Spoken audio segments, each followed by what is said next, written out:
Betsy Buckley at What Matters TV, and I've got a guest today. This is Ruben, my grandson, who's 2 years old. The reason I brought Ruben, even though it's just his picture, into our conversation today is because I want to talk about playgrounds.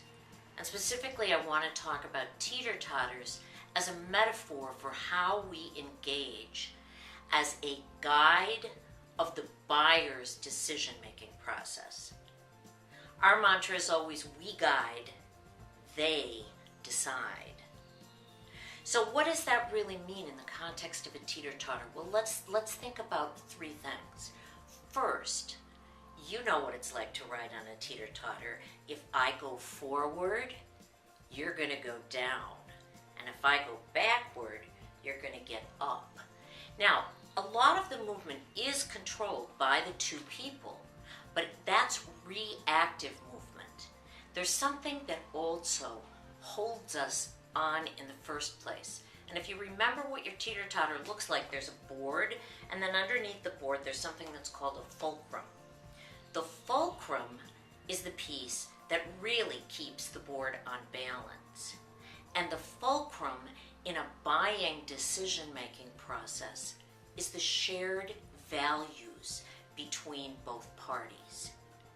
It's important, therefore, when you're concentrating on conversations with potential new clients, to realize it's not just all about the facts, it's about the emotion, it's about the sentiments, it's about what you hold sacred to the way you do business, and find some way that's consistent with how they express that on their website to integrate that into your conversation. So beyond the fulcrum, what else do we know about a teeter-totter? Well, one of the things we know is that it's in the context of a broader playground. We so often take for granted that we know all the steps in the process of a buyer's decision-making, but honestly we don't. Because there's all sorts of things that are going on back in their organization that unless we ask about them and talk about them, we won't know. For example, many organizations have a use it or lose it policy on their spending. At the end of the fiscal year, if somebody hasn't spent money that was allocated to them, they lose it and they don't get it back the next year. But if you knew the fiscal years of all of your potential clients, wouldn't that be an advantage?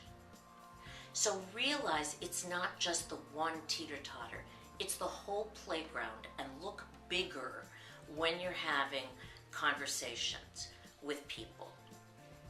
The third thing is, get back on your one teeter-totter now and remember from kindergarten, what's it like when you bounced? What did it make you do? There was joy, there was enthusiasm, there was laughter. We can all sometimes bounce with our clients. Try it. Have some balance, have some bounce, go to the other parts of the playground, and keep helping yourself grow. That's what